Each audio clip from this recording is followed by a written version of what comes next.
What's going on, everyone? Taylor Kyles here for CLNS Media, coming at you with another episode of Pat's Daily, brought to you by our good friends at PrizePicks, the exclusive daily fantasy partner of CLNS Media, but more from them later. For now, I got my buddy Zack Cox on with me to talk about Jerod Mayo's appearance at the NFL League meetings. We got to hear from him at the AFC Coaches Breakfast.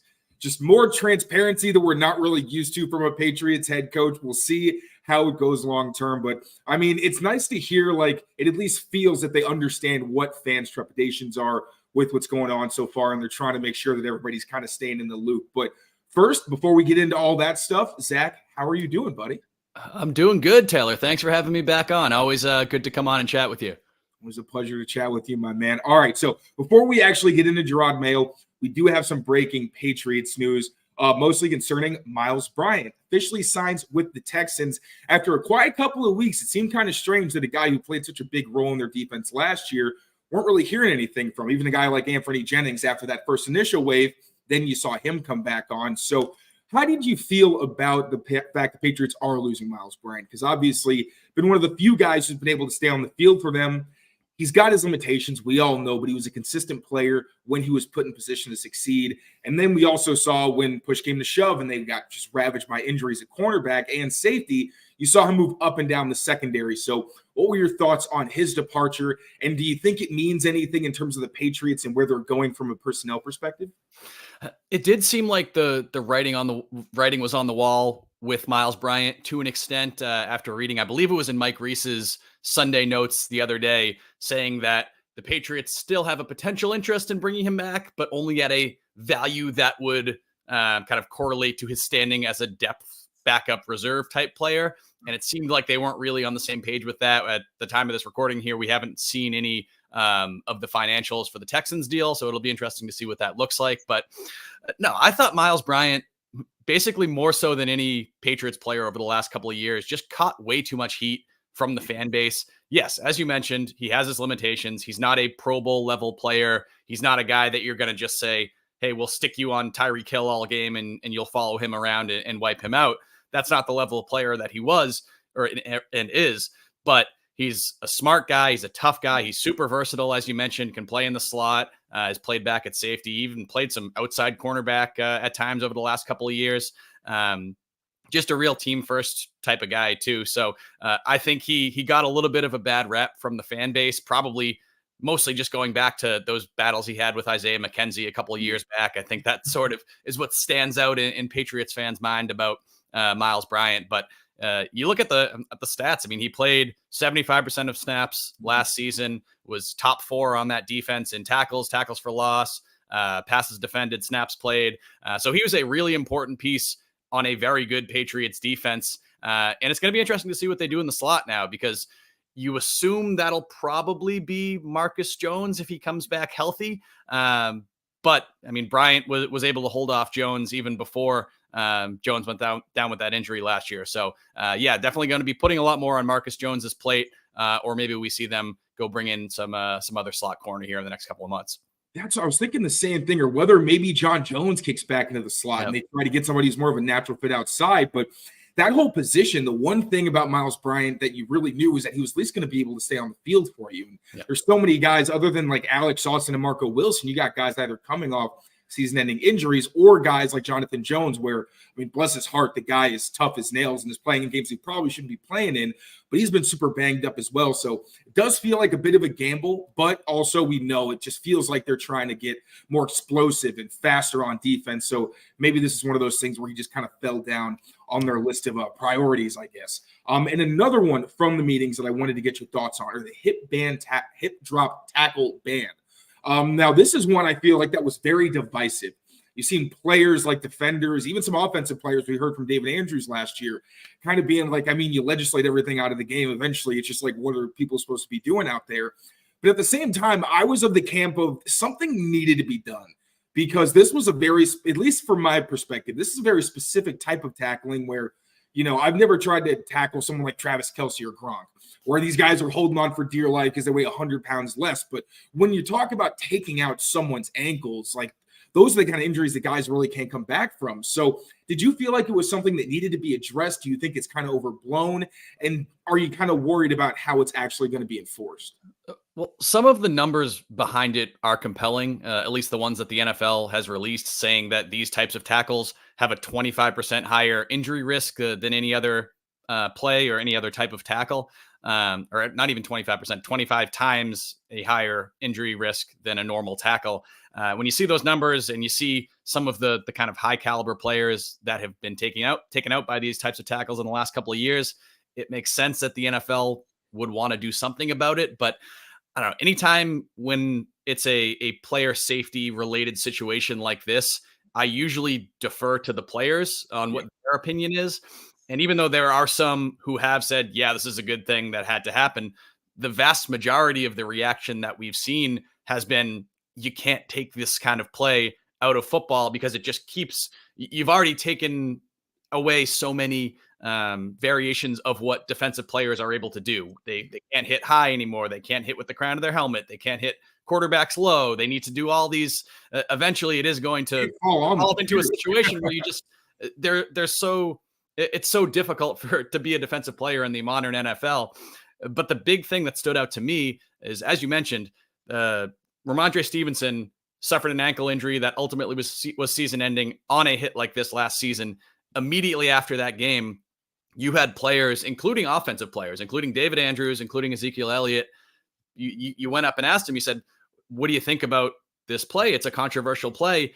And even they said, they're like, I don't think you should get rid of this play. I don't think you can continue to legislate these types of hits out of the game. Eventually, it's just going to end up being flag football. You expect a quote like that from someone like Jabril Peppers or a defensive player, but when it's his fellow offensive players that have that opinion, that resonated with me, and that stuck out to me today when this actually the ruling here came down. But it was reportedly unanimous. The owners clearly want to get it out of the game, so it's going to be very interesting to see how it's legislated, because I think this could be a difficult thing to decipher in kind of full speed, real time in game. And also, if we're being very honest, you have to look at it from the league's perspective. One, like you mentioned, there were so many high profile injuries that came from this type of tackle. So that's the first red flag where it's like, all right, once quarterbacks and like really prominent players start to drop, it's the money makers. Yeah, exactly. And then, I mean, scoring's down. I don't think this is something the NFL is like, oh, darn, we have to make it easier for offenses and give them another leg up. Oh, twist our arm, we got to do it. So there's definitely different perspectives. And I want to make sure that we like are very honest about what the realities are. But I mean, again, it's just, it is such a specific type of tackle, and one that seems like, I mean, yes, it's going to be tougher, but I mean, I don't know. You're kind of, it's at the same time, it's tough because you just have these guys, again, holding on for dear life, and they can't bring people down. Tough issue, but we'll see how it's legislated ultimately. All right, now moving on to Jerod Mayo, man of the hour.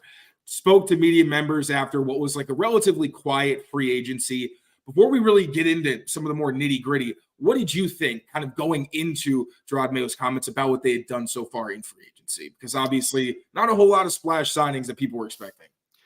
Yeah, I think Patriots fans have the right to feel underwhelmed by everything that's gone on in the last month or so since free agency opened. As you mentioned, there hasn't been the splash signing.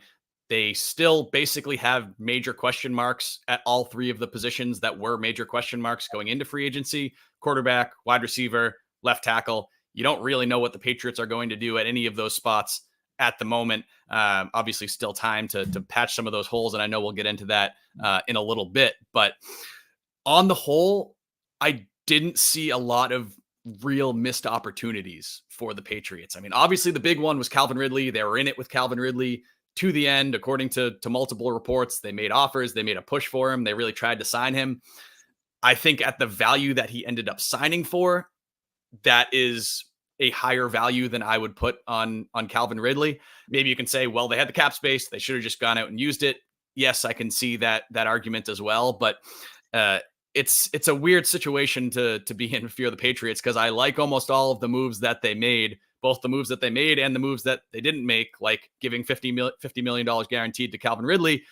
But I also don't think that they're significantly better now than they were when free agency began, or certainly when the season ended, based on the moves that they have made. So it just sets it up for this to be a absolutely vitally important draft for the Patriots. This is their most important draft maybe ever, in several decades at the very least. They need to find multiple impact players at multiple different positions, or the Jerod Mayo, Elliott Wolf era is going to get off to a very troublesome start.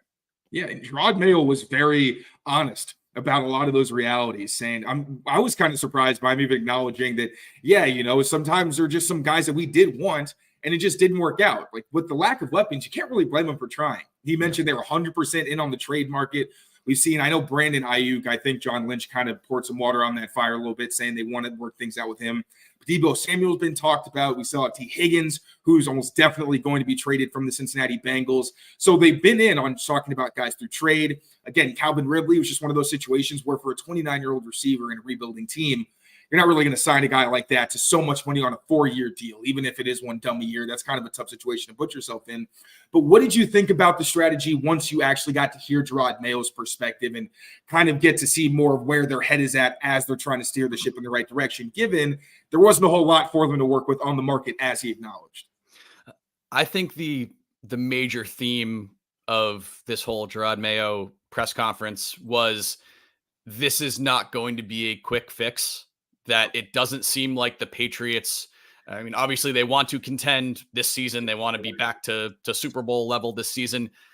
From what I can tell, it doesn't seem like that's what they expect right now. It seems like Jerod Mayo and Elliott Wolf are viewing this as a multi-year process where they hope they improve this season. They hope they're not a 4-win team again this season. They hope they put some kind of cornerstone type players in place, but just based on all of the answers that he was giving today, it doesn't seem like they're kind of gearing up to make a run for it this year. It was a lot of talk about, we got to establish New England again as a place where people want to come play. He was talking about getting magnet players, guys that can draw other free agents to New England, because it's pretty clear that where they are currently as a franchise, that's not the status that they have. There's really nobody that's saying, I want to go play for the Patriots just because it's the Patriots. That allure is long gone from that team. So I think after hearing him speak today, he mentioned patience a couple of times. He said, just let the guys in here do our jobs. We've got a plan, but it's going to take time. Mentioned building through the draft, not going out and overpaying for free agents. So the overall kind of takeaway for me was, this is, if you're expecting the Patriots to like sell out this year and attempt to be back to Super Bowl contention just by buying their way to it, I don't think that's going to be the case. I think this is going to be a situation where it takes 2 or 3 years for their vision to sort of solidify there. And the best way to do that is to have success in the draft. That way you can accelerate that process, rely on some of your younger players to fill big roles, and then you're at least in a better spot than where you're at, where, again, you're the Patriots. You're in a state with really high taxes.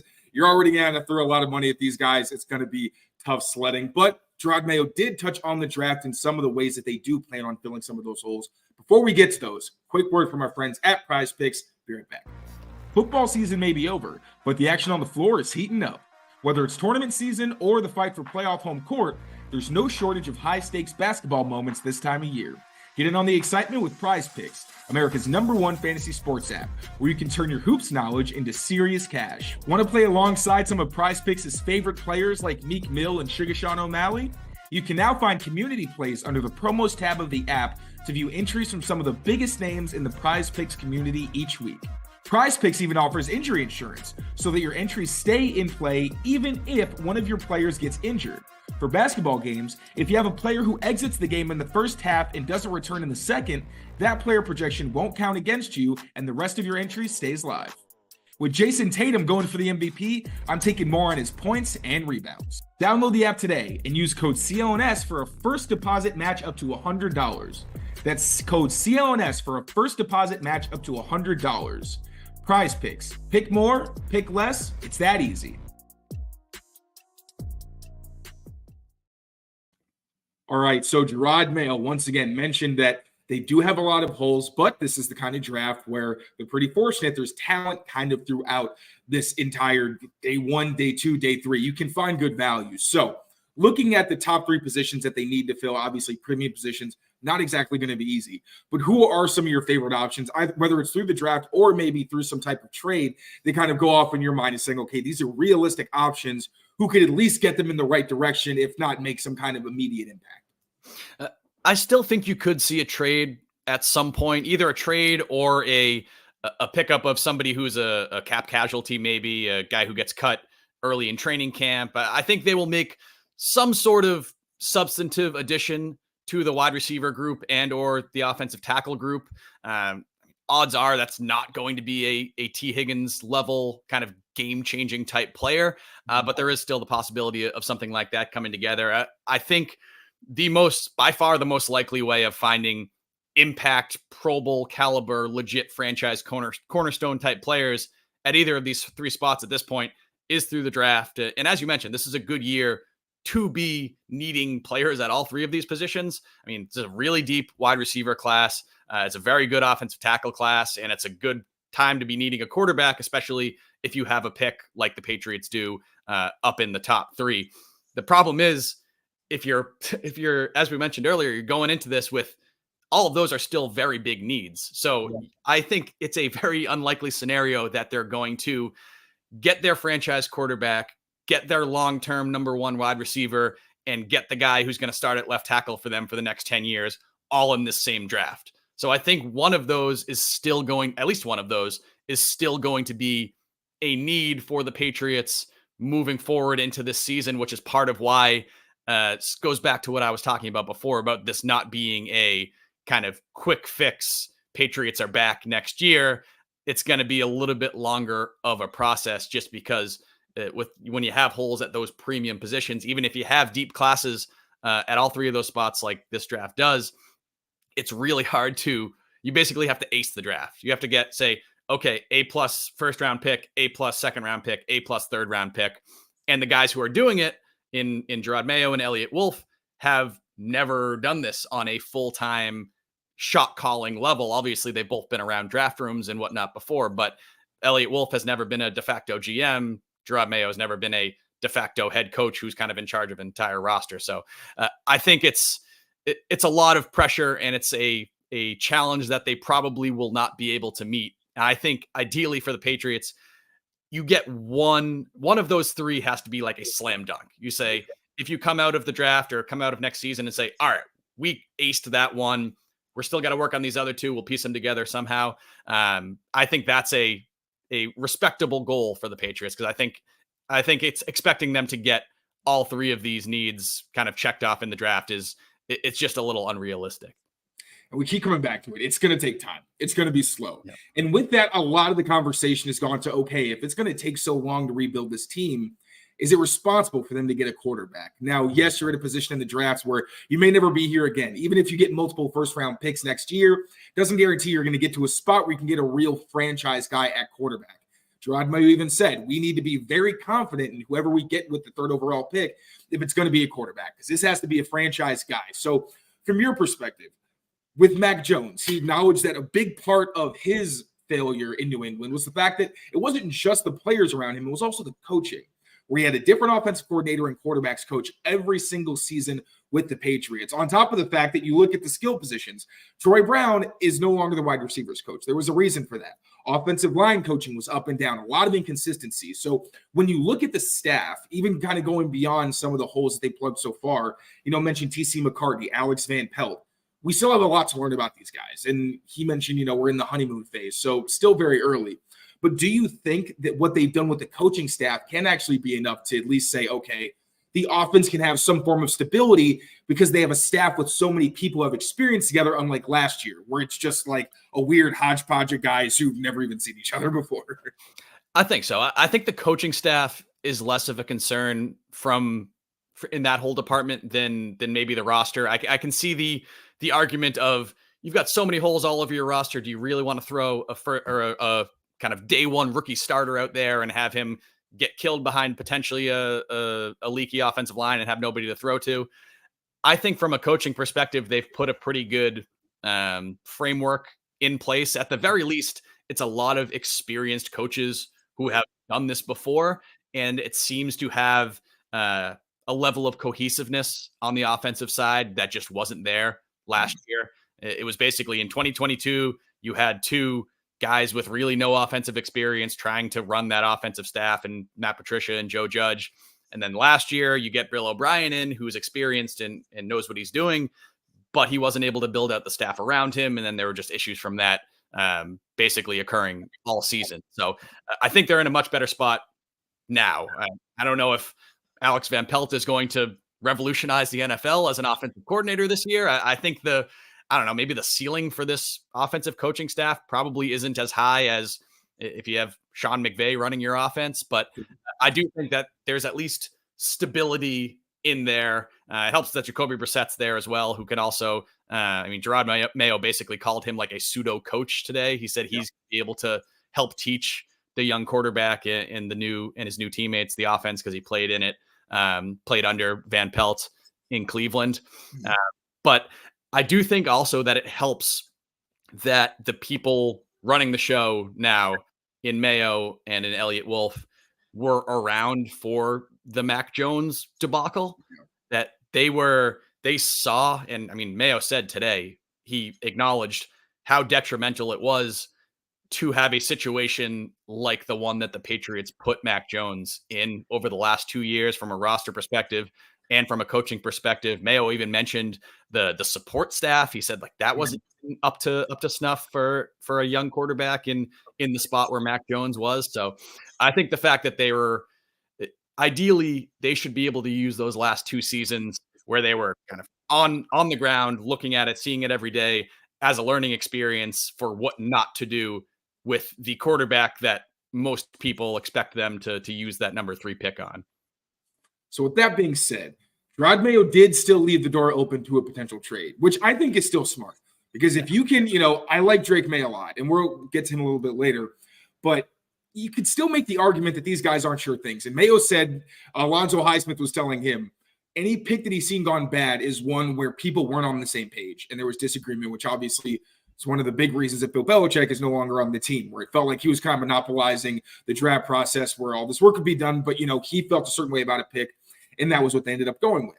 So in your opinion, do you think if they can get a guy like Drake May because of the upside, or even a Jaden Daniels, you say, absolutely, that's your franchise? Or are you of the opinion that you can still try to build out the rest of the offense, get a surefire guy like Olu Fashanu or Brock Bowers, and then get a couple first-round talents and be set up in the future to kind of, one, move up the board if you want a quarterback, or just continue to load up and at least be in a spot where you don't need a superstar quarterback, but you can get, say, a Brock Purdy, just someone who can drive the car with a bunch of like superstars all over the place, obviously, that you're building through the draft.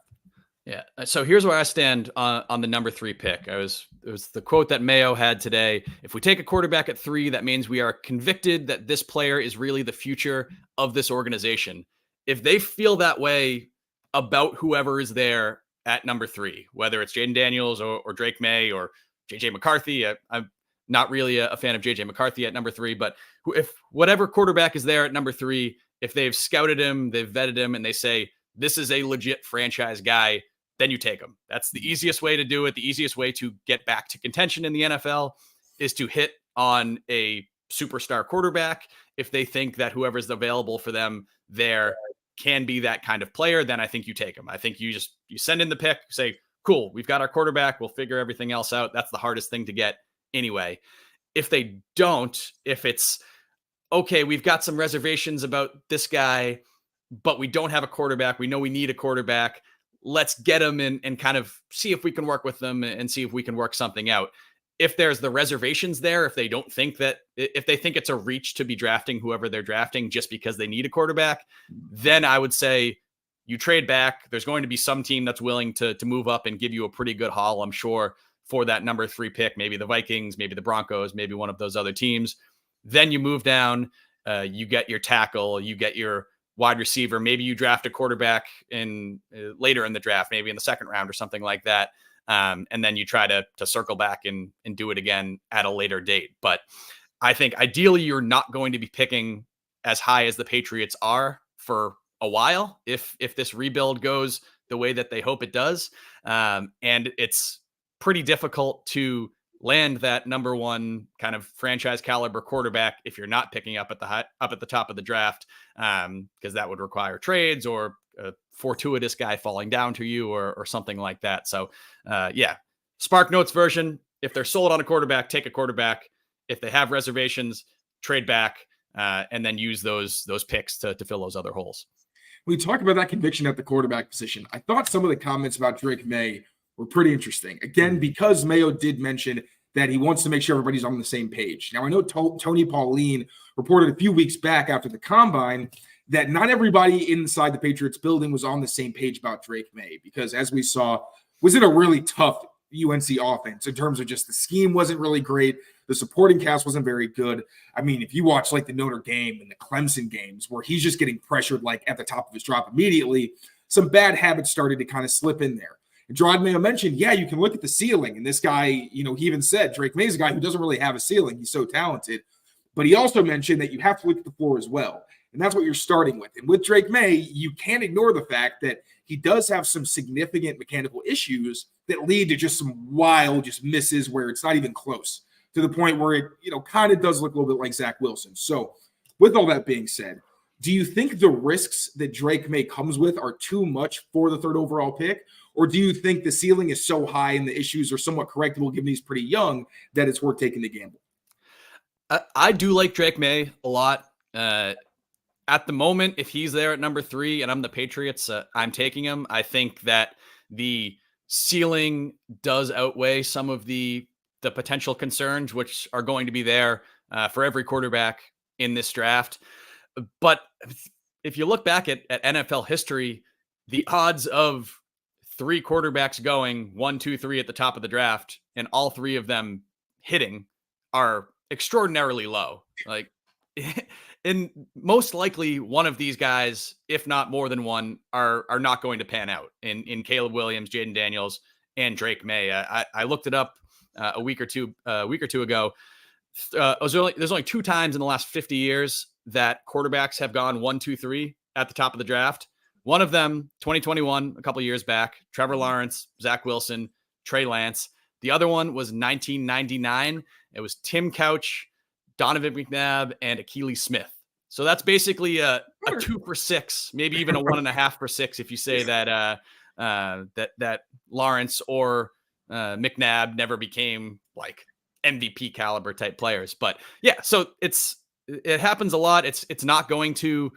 There's a very low chance that all 3 of these guys are going to hit, which is why you need to have that conviction that you actually want that player, not that you want a franchise quarterback and this guy is here, so we hope that he'll maybe be that guy. I think it's easy to get kind of to sort of fall in love with the idea of a franchise quarterback, especially in a year like this. But it's why the scouting and evaluation of these guys is going to be extremely important, and I'm sure that's what the Jerod Mayo and Elliot Wolf and that whole staff over there are spending the vast majority of their time on over the next month or so before draft day. Yeah, and even like you talked about how Ben McAdoo's involved in the quarterback situation. So based on his past history of what he likes in quarterbacks, you'd think that Drake May would be the guy because, again, the talent. But at the same time, if they want to be honest, they want to put their money where their mouth is with, this is going to be about collaboration and everybody's opinion matters, then you really can't make the pick if there's a bunch of guys in the room that are like, I just don't feel good about this. So it'll be really interesting to see. But again, they are in a fortunate position where they have good capital. They can move around. In worst case scenario, I mean, if you just picked a player in a position of need and every round and stayed put, I think they're still in a position where it's kind of hard to screw up as long as your scouting is up to par. But are there any other notes that you kind of thought of as your big takeaways from Jerod Mayo's availability before I get you out of here? It is interesting, too, that Jerod Mayo is very clearly trying to distance himself from the Belichick way of operating. He's had praise for Belichick in pretty much every one of his media availabilities. He hasn't gone out and bashed his former coach or anything, but from the way that he's handling things internally with his staff and with his roster and with some of these moves, and just the way that he's handling the media, he's making a concerted effort to not be a Belichick clone, which is what so many of Belichick's former assistants have tried to do, most of them very unsuccessfully in their head coaching roles. The fact that Mayo sat down, the first thing he said was, "Hey guys, great to see all you. I hope today is a chance for us to kind of explain some of the the moves that we've made, why we've been kind of handling the offseason the way that we have, and sort of what our vision is for the next couple of months. If you look back at any of the Bill Belichick availabilities at the owners meeting, at these coaches breakfast, this is notoriously the worst Bill Belichick press conference of the entire year. He just kind of sits there, grunts through everything, will barely say two words about anybody on his roster or off his roster. I mean, you would never have pictured Bill Belichick saying, yeah, we made a hard push for Calvin Ridley. It's too bad it didn't work out. We would have loved to have him as a player, but like, we're moving on in a different direction. That's something that never would have come out of Bill Belichick's mouth. So again, the success of Jerod Mayo is going to be dictated by how successful he is on the field and how quickly this Patriots rebuild sort of completes itself. But I think it's been very interesting that he's basically handled himself very intentionally, I think, since his hiring of saying, hey, I've got all the respect in the world for Bill, but I didn't really agree with the way that he did some things, and I'm going to change those and do things differently. We'll see if it works out for him. But from a media perspective, it's obviously kind of refreshing to have a coach who's willing to be as open as Mayo has so far. And do you have any potential trepidation in terms of the way that transparency can maybe work against him? Or do you really just think it's at the end of the day, as long as you have success, it doesn't really matter? Because obviously with so many years of Bill Belichick, we're kind of trained that like things have to be tight-lipped because that was what worked for them. But obviously this is a new era, and we're kind of just, I mean, obviously Mayo is as well in his regime, but we're kind of feeling our way through a very different environment. So how do you feel about that? It's all going to be dictated by whether he has success. If he has success, this is what the Patriots needed. It's a refreshing new voice. It's a deviation from an antiquated method that Bill Belichick has. If it doesn't have success, it's going to say, man, you chased this guy out because he was kind of a grump and he was sort of stuck in his ways. You should have just stuck with Belichick. Look, they're trying it a different way and it's not working. I mean, I think Mayo has already sort of gotten himself not in trouble, but he's created some headlines that he probably didn't want to create with his burn some cash comments, which I think maybe set. Not walk back, by the way. That was interesting. Yeah, he's like, God meant it. He stood on it. Yeah, but I think maybe set some expectations unrealistically for the fan base, saying, all right, they're going to go out and hand out another $200 million guaranteed. Let's go.